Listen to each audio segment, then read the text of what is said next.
Assalamu alaikum warahmatullahi wabarakatuh. Today, inshallah, we are going to be talking about a really important topic, the topic of childhood trauma.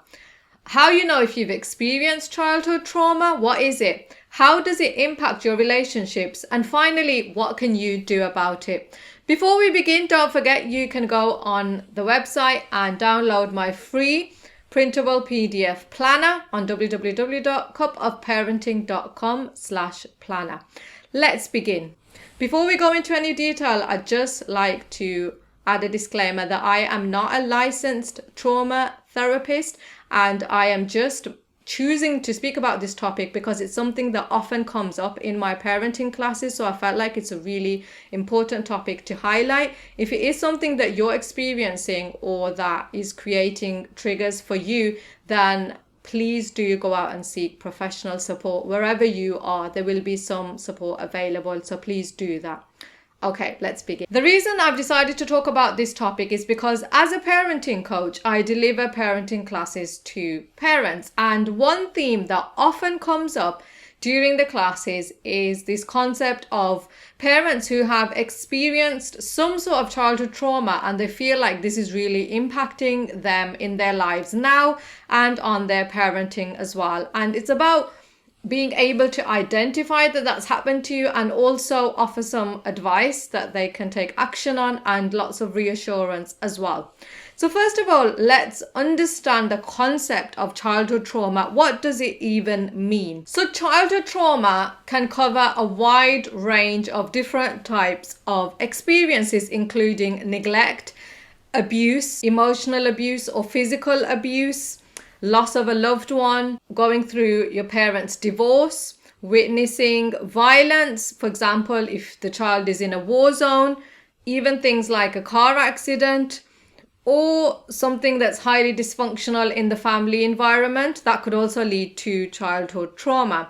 And these experiences can then go on to have a really profound impact on the person and on their emotional and psychological well-being throughout their life. And then when they become a parent themselves, this can then impact on those relationships with their children. Childhood trauma happens when the child goes through these things and experiences distress that's extremely painful. This can also include things like bullying, things like community violence as well. Things like domestic violence is also one of the big ones. Now, because of this trauma, the person then goes on to experience PTSD or post-traumatic stress disorder or post-traumatic stress. PTSD is an anxiety disorder, and it's when you have distressing, frightening, and very stressful events in your life. Now, it's important to note that PTSD can actually occur as soon as the events happen. It can occur weeks later, it can occur months later, and it can actually even occur years after the event as well. And people react differently to trauma and traumatic situations. So not everybody will experience PTSD. And when someone has a complex traumatic history, they might develop different ways to cope with this trauma as they're growing up and to help them function in their day-to-day life. And this can include things like hiding their emotions so they don't show fear. It can include things like being aware of threats in their environment so they don't want these threats to negatively affect them. It might make them really sensitive to other people's moods, especially adults' moods, because they don't want to upset these adults in their life. And these are ways that people might use in order to cope with their life and so that they can feel safe emotionally and feel safe physically. However, when that person grows up and then they are in a safe environment, they are in a secure environment, they are no longer at risk. It can be unhealthy to still be using these kind of coping strategies, and it's important to let go of these at that stage. As an adult, how do you know that you've got this complex trauma history? You might experience all or some of these. So you might struggle to maintain and build relationships. You might find it difficult to express and manage your emotions. You might struggle to process sensory input. You might act impulsively, defensively, or aggressively. You might disassociate yourself. So what does this mean? It means when things happen, you remove yourself from your body. And obviously you don't do this physically, it's just a mental removing of yourself, so you're not actually quite there, you're not feeling things. People might hear voices, people might have intrusive thoughts, and you might find it challenging to think and to learn and to function. And if you have complex trauma, you might even start blaming yourself, and you might find it really hard to go about your daily life. This can then obviously have an impact on your physical health as well, and you can become quite poorly and quite unwell as a result of this. Now, this is how it might affect you as a person. How can it then affect you when you become a parent? How does it affect you if you've gone through childhood trauma? And this is where I speak to parents where they're sort of at this stage and they'll often blame themselves and say that, oh, I think it's because this is what I experienced when I was a child. So one of the things, for example, could be attachment issues. Attachment issues between the parent who experienced a trauma in their childhood and their own children.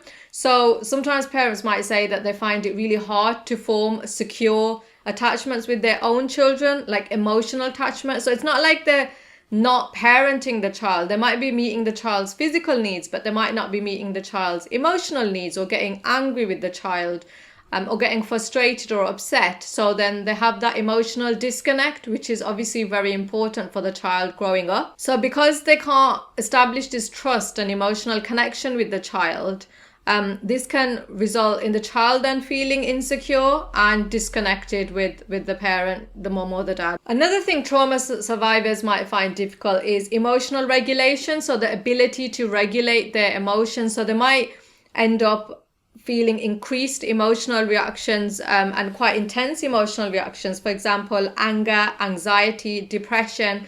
And children are quite good at picking up these emotions, especially if it's coming from parents. So this can affect their ability, the parents' ability to provide a stable and nurturing environment for their children.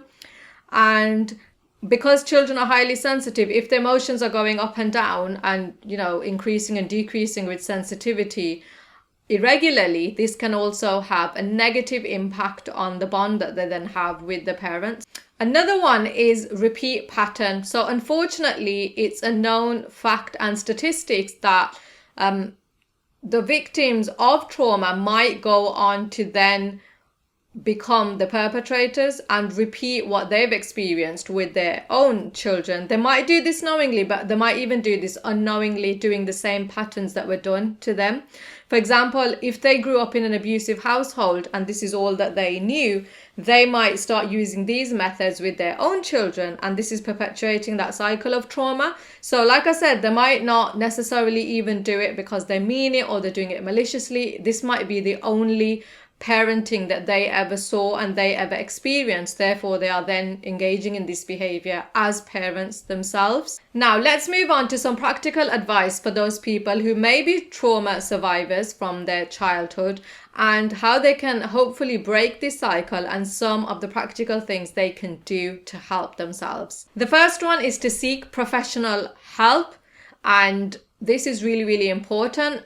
If you can recognize that this is what you've experienced, it's never too late to go out and seek professional help, especially if this is impacting you right now. And like I said, the people that I'm talking to and working with are at that stage where they're parents themselves and their children are growing up. So it's not that this trauma has just happened now, but clearly it's still impacting them and their lives in a big way, and in quite a significant way, that they should be going out and seeking help.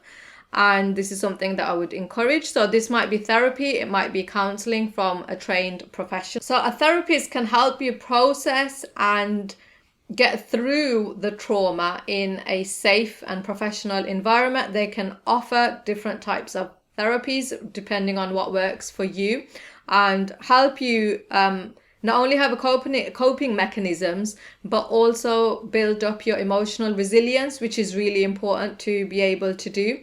And once you start taking care of your own mental health, you can then become more effective as a person and as a parent, and become more present in your parenting and in your day-to-day life as well. Another one is by practicing mindfulness and self-care. It's always important to look after yourself and to incorporate breathing routines and take moments out. As a Muslim, you do this anyway in your 5 daily prayers, where you're just alone talking to your creator, you're connecting with your creator, and you're taking that time out every single day to be able to do that. That's really important.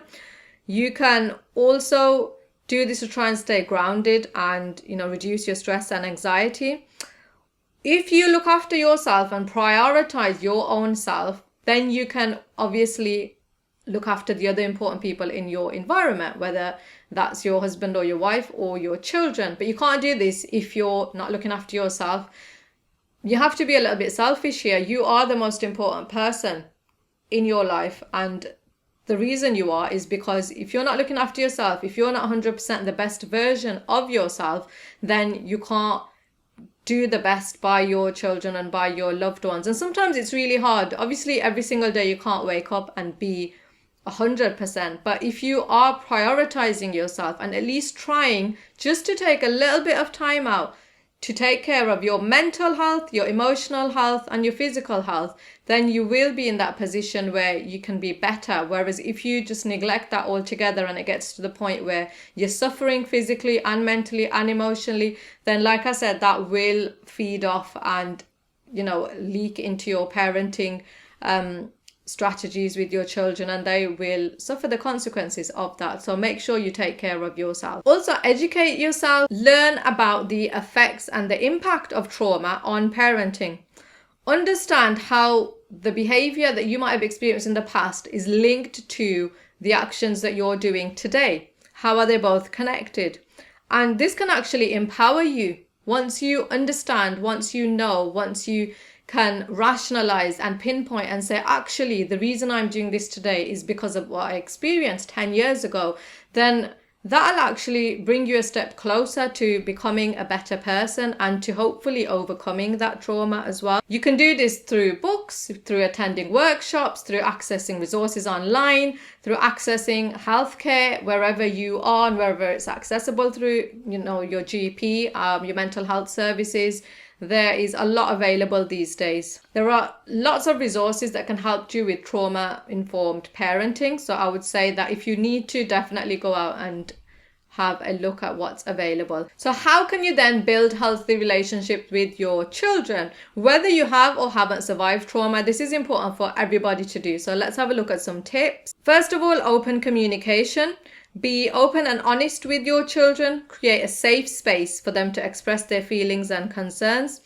Actively listen to what they have to say without judging, and validate their emotions. If they're saying they're feeling upset or tired or angry or sad, validate and accept that that is how they're feeling. Children are really usually quite good at vocalizing how you feel, but sometimes as parents, we might be tired and exhausted ourselves, so we might either dismiss this or, even worse, is not accept that that's how they're feeling. Actively listen to what they're saying, and this will help your children feel heard, feel understood, and feel valued, and it will strengthen your connection with. Try and practice consistency and routine. We know that children thrive on routine, they thrive on consistency. So if you have a predictable schedule with children, not only with very young children, but even, as teenagers, if there's some sort of routines going on in your daily life and in the household, this creates boundaries, and this will make them feel a sense of security as well, if they know what they're allowed to do, what they're not allowed to do, what the sort of general timetable is in your house for the weekdays, for the weekends, for the evenings, for the holidays. This will be good for you as well.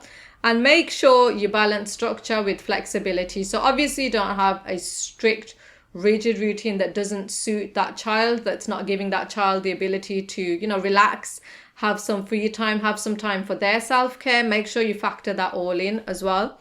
And as children grow older, they will have different needs as well. How can you then break the cycle of trauma and move forward with yourself? First and most important thing is forgiveness. It's essential that you forgive yourself for any mistakes you might have made in your parenting due to the trauma. Remember, healing is a process. I always say to my parents, the fact that they are there and present in my workshops show that they do want to do something. They do want to make a difference. They do acknowledge that things haven't always been perfect, and we aren't perfect, and we will never be 100% perfect, but we can always improve and do better. So if you acknowledge that you've had issues or problems or challenges and you're doing something positively to overcome them, then that can only make things better, and that can just make things more positive for you, for your family. So start by forgiving yourself. If God, Allah subhanahu wa ta'ala himself has said He's Al-Ghafur, He's the forgiving, and we are encouraged to ask for forgiveness for all the little mistakes we make in our daily lives, then we should also be willing to forgive ourselves. I would urge you to attend parenting classes or support groups, see what's available in your area. If you live somewhere isolated where there's no such classes, then I would encourage you to look online if there's trusted groups that you can join. There's so many things nowadays where there is a community of like-minded people, because you always need some sort of emotional support from other people. So just make sure that it aligns with your values and your beliefs before joining. And usually when you join these kind of groups, you can get practical advice, emotional support, and that can be really good for you, for your children, and for your relationships as well. Another thing you can do is try and access different types of therapies, whatever works for you. There are a lot of different types of therapies. There's too many for the scope of this video to go into. But if you can seek professional help, they can guide you and advise you in terms of what will work best for you and how this can empower you going forward. Remember, healing is possible, and by addressing your own trauma, you can create a healthier and happier environment for you and for your children, and you can move forward with your life, inshallah. I hope you found this episode useful. I'll see you next time. Assalamu alaikum wa rahmatullahi wa barakatuh.